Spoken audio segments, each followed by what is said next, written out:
Oh, when I look back at my experience with 60 Minutes, for me, it gave me one of the most beautiful gifts I could ever imagine. I find personally for me that when I go through a very tough experience in my life, there's always at the end of that the most incredible gift. And the gift that 60 Minutes gave me was great humility. You know, what was recorded, how they presented it to the world, was not my truth, was not how I interpreted it. I was strong, I was healthy, I could have easily passed their test, but they...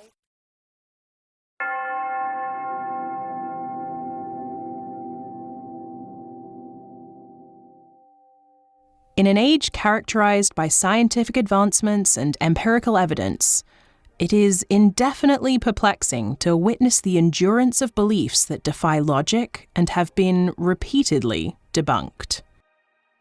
Among these, and just this side of barely known to the average person, is the Breatharian movement.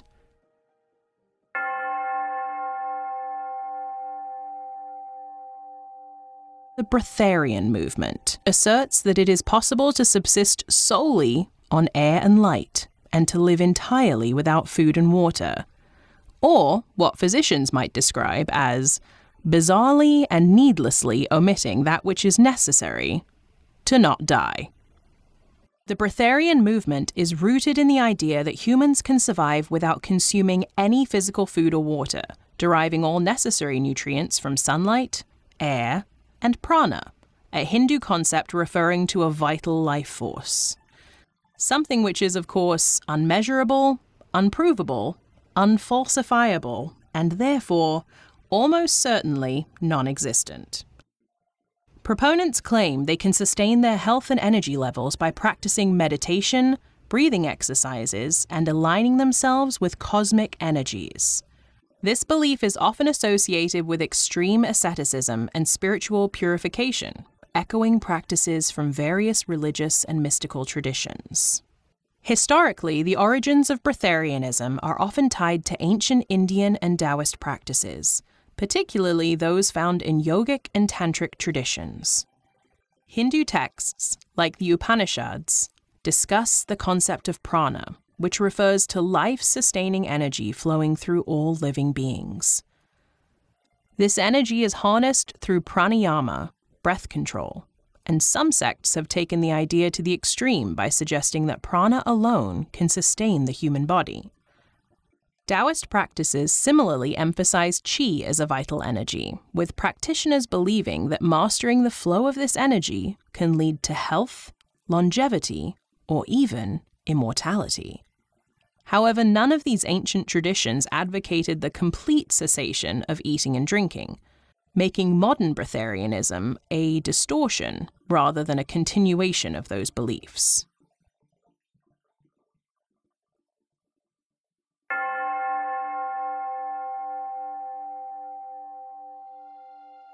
Despite its supposed ancient and esoteric origins, a few charismatic leaders and self-proclaimed gurus have propagated the modern iteration of Breatharianism. Figures such as Jasmuheen, born Ellen Grieve, and Wiley Brooks have gained notoriety for their claims of living without food, although both have been caught consuming food on several occasions. Brooks claimed that he had lived without food for 19 years, subsisting on only air and prana. He made several television appearances, including on popular shows such as Tom Snyder's Tomorrow Show in 1981, where he claimed his diet was spiritually enlightened and physically possible for all people. Here he is. Wiley, welcome to our show. Thank you. Let me ask you something. You haven't eaten for 17 years. You have not had a sandwich, a hamburger, hot dog, pretzel, a piece of roast beef, fish, vegetables, nothing for 17 years. Right. Well, let me explain what breatharianism is first, if I might. Breatharianism... But you haven't eaten for 17 years, right, as we know it. Right. I don't eat... Yes. Breatharianism is a philosophy that believes that the human body, when it's in perfect harmony with itself and nature, is a perfect breatharian. Now, all of the constituents that we need is taken from the air we breathe. And the fact is, there is only one thing that keeps the human body alive, and that is breathing. Brooks also famously stated that junk food, particularly Diet Coke and McDonald's cheeseburgers, were compatible with Breatharianism for him, an odd exception he chalked up to the toxicity of modern environments, which required some food intake. Despite these outlandish claims, Wiley Brooks was frequently caught eating solid food. One notable incident occurred in 1983 when he was spotted leaving a 7-Eleven with a hot dog, Twinkies, and a Slurpee. When confronted, he explained that food was necessary to ground him when he returned to the lower vibrational plane of human society.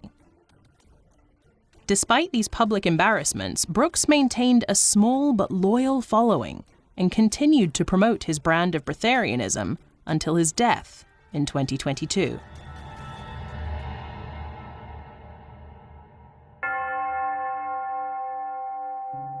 In the 1990s, Jasmuheen published several books promoting the idea that humans can live without food by absorbing nutrients from sunlight and prana. Jasmuheen claims that she has practiced this lifestyle since 1993. Her notoriety grew with the publication of Living on Light, which became a bestseller in the New Age community. According to her, anyone can follow her path by aligning their chakras and meditating to absorb cosmic energy. She has described this process as liberating, offering freedom from the need to consume physical food and purifying the spirit.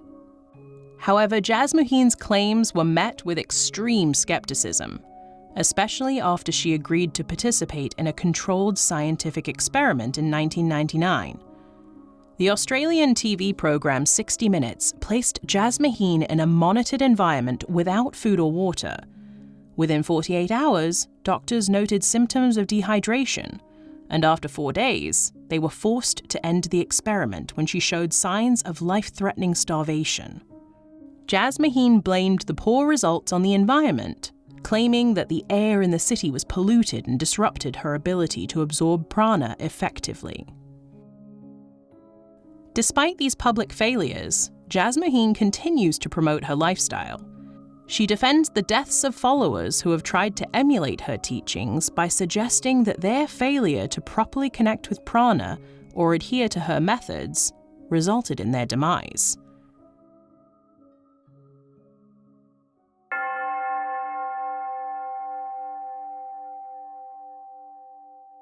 Predictably, numerous individuals who have attempted to follow Breatharian practices have suffered severe health consequences, including death. 31-year-old German schoolteacher Timo Degen died in 1997 after attempting to live on light alone for a prolonged period. He was admitted to the hospital in a comatose state and passed away shortly after. In 1998, Lanny Morris, a 53-year-old Australian woman, died after following the Breatharian regimen under the guidance of self-proclaimed guru Jim Lang. The cause of death was dehydration and kidney failure. In 1999, the body of 49-year-old Verity Lynn was found in Scotland. She had embarked on a spiritual journey inspired by Jasmuheen's teachings, attempting to live without food. An autopsy revealed that she died of hypothermia and dehydration compounded by severe malnutrition. Beyond these high-profile cases, several less publicized deaths have been linked to Breatharianism. In 2012, a Swiss woman known only as Anna Gut died after attempting to live on light alone, inspired by a documentary about Jasmuheen. Her body was discovered after she had reportedly gone for weeks without eating.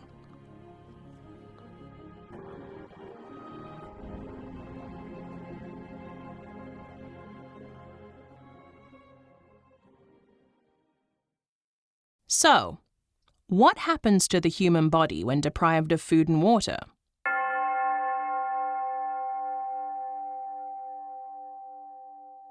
In the first 3 days without food or water, the body undergoes significant changes. Since about 60% of the body is water, this fluid is crucial for all functions, from cellular health to temperature regulation. Without water intake, the body draws on its stored fluids, but dehydration quickly sets in.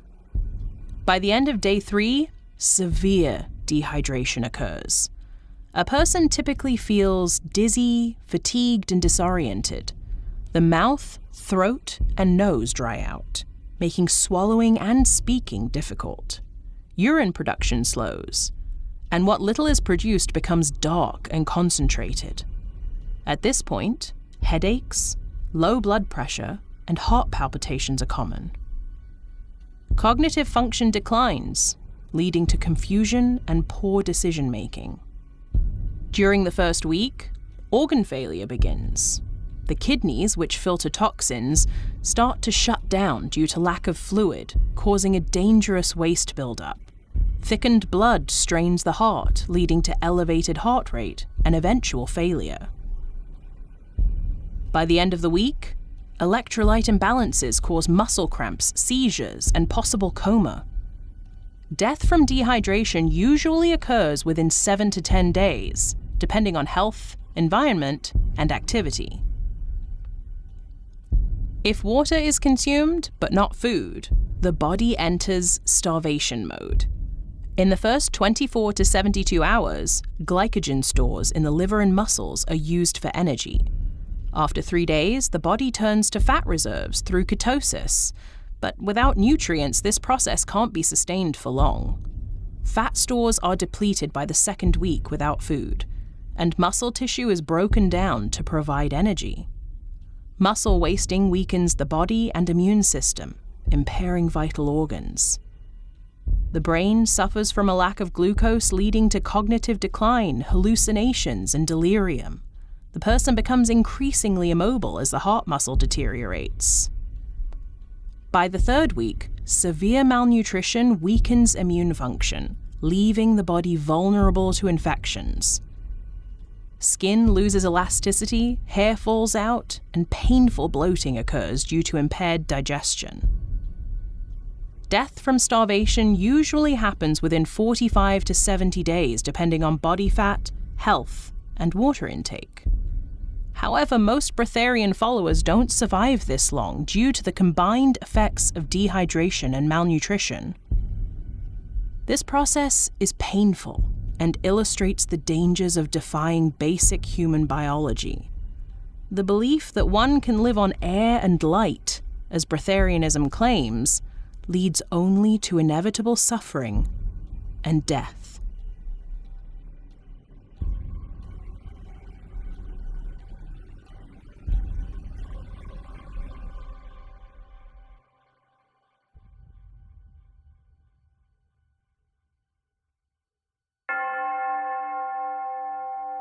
The persistence of the Breatharian movement is reminiscent of another scientifically disproven belief, the flat Earth theory.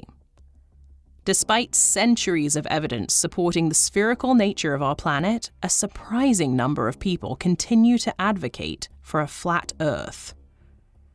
Flat Earthers often rely on cherry-picked data, pseudoscience, and conspiracy theories to support their claims, ignoring the vast body of empirical evidence and the consensus of the global scientific community. Like breatharians, flat earthers often deeply mistrust established scientific authorities and institutions. They posit a grand conspiracy to conceal the truth from the public. What truth? And what is the purpose of this conspiracy? Well, they claim to not have to tell you because, firstly, they themselves have no idea. And, more importantly, your decision to ask the question allows them the refuge of accusing you of being at least a minor actor in the conspiracy. This distrust is fueled by a combination of cognitive biases, including confirmation bias, which is favoring information that confirms pre-existing beliefs, and the Dunning-Kruger effect, which is overestimating one's knowledge and expertise in a particular area. The adherence to such implausible beliefs, despite their evident falsity and the dire consequences they can entail, can be attributed to several psychological and sociological factors. Still, we need not dwell on cognitive dissonance and Dunning-Kruger as an explanation. The long and short is this: belonging to a group with shared beliefs provides a sense of identity and community that is, for some reason, found to be otherwise lacking. Additionally, it allows someone who feels otherwise unremarkable to feel special. Part of a secret club, complete with handshakes, decoder rings, and rites of passage. Breatharians' beliefs become intertwined with their identity and social connections. This makes it nearly impossible to abandon these beliefs without losing a part of themselves and their community. You know, like a cult. Despite clear evidence of its dangers, the Breatharian movement's persistence mirrors the uncompromising adherence to other disproven views. It highlights a general tendency to cling to comforting or identity-affirming beliefs, regardless of their veracity. This tendency is not easily swayed, sometimes downright impossible, by logic or evidence, as it is rooted in deeper psychological needs and social dynamics. A delusion, especially one inexorably linked to someone's identity, cannot be reasoned with. Engaging with adherents of such beliefs poses a considerable challenge. Rational discourse often falls short, because these beliefs are based on more than just rational considerations. Again, they are intertwined with identity, community, and deeply held values. Attempts to debunk these beliefs can be perceived as personal attacks, further entrenching individuals' views. The persistence of dangerous beliefs like Breatharianism raises ethical questions about freedom of belief, or more accurately, faith, versus protecting public health. While individuals have the right to their beliefs, promoting practices that can lead to harm or death poses a moral dilemma. There is a fine line between respecting personal freedom and preventing the spread of harmful misinformation. To what extent does someone have the right to encourage others to practice suicide in slow motion, and to profit from it?